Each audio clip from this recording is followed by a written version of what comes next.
ভাৰতৰ শত্ৰু ৰাষ্ট্ৰ সাৱধান। ভাৰতৰ হাতত বিশ্বৰ অত্যাধুনিক যুদ্ধ হেলিকপ্টাৰ। হয়, শত্ৰুপক্ষক ৰুধিবলৈ বিশ্বৰ আটাইতকৈ শক্তিশালী আপাচি AH-64 যুঁজাৰু হেলিকপ্টাৰ এতিয়া ভাৰতৰ হাতত। জম্মু কাশ্মীৰৰ পৰা অনুচ্ছেদ 370 প্ৰত্যাহাৰৰ পিছত ভাৰত পাকিস্তানৰ মাজত উত্তেজনা বৃদ্ধি পোৱাৰ সময়তে মঙলবাৰে আমেৰিকাত নিৰ্মিত 8খন আপাচি AH-64 যুঁজাৰু হেলিকপ্টাৰ অন্তৰ্ভুক্ত কৰা হ'ল ভাৰতীয় বায়ুসেনাত। বৰ্তমানে আমেৰিকান সেনাই ব্যৱহাৰ কৰি থকা আপাচি AH-64 যুঁজাৰু হেলিকপ্টাৰ পাঠানকোট এয়াৰবেছত বায়ুসেনাৰ মুৰব্বী এয়াৰ চিফ মাৰ্শ্বাল BS ধানোৱাৰ উপস্থিতিত বায়ুসেনাত অন্তৰ্ভুক্ত কৰা হয়। আমেৰিকান অস্ত্ৰ নিৰ্মাণকাৰী কোম্পানী বয়িঙৰ সৈতে 4,168 কোটি টকাত 22খন আপাচি হেলিকপ্টাৰ ক্ৰয়ৰ চুক্তি কৰিছিল ভাৰত চৰকাৰে।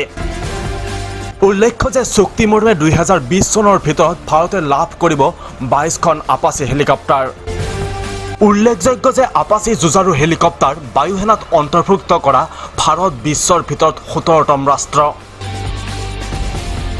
এই অত্যাধুনিক আপাচি হেলিকপ্টাৰৰ বিশেষত্ব হ'ল 6 কিলোমিটাৰ দূৰত্বৰ পৰা শত্ৰুৰ লক্ষ্য ভেদ কৰিব পাৰে। তদুপৰি যিকোনো বতৰতে এই যুঁজাৰু হেলিকপ্টাৰে লক্ষ্যত সঠিকভাৱে আক্ৰমণ কৰিব পাৰে।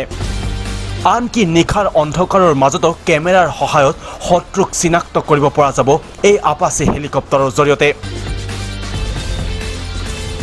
আনহাতে যদি কোনো শত্ৰু টেংকে গোপনে আক্ৰমণ চলাব বিচাৰে তেন্তে আপাচি যুঁজাৰু হেলিকপ্টাৰেৰে উষ্ণতাৰ সহায়ত টেংকৰ উপস্থিতি জানিব পৰা যাব। লগতে এই আপাচি যুঁজাৰু হেলিকপ্টাৰৰ সৈতে সংলগ্ন কৰা হৈছে হাইড্ৰা অনগাইডেড ৰকেট,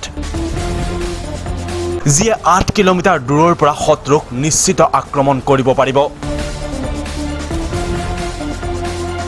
উল্লেখ্য যে এই যুঁজাৰু হেলিকপ্টাৰে একে সময়তে 256টা লক্ষ্যৰ ওপৰত নজৰ ৰাখিব পাৰিব।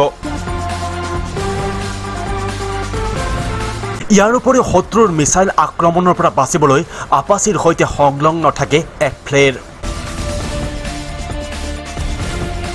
যাৰ জৰিয়তে শত্ৰুৰ মিছাইল লক্ষ্যভ্ৰষ্ট কৰিবলৈ সক্ষম হ'ব।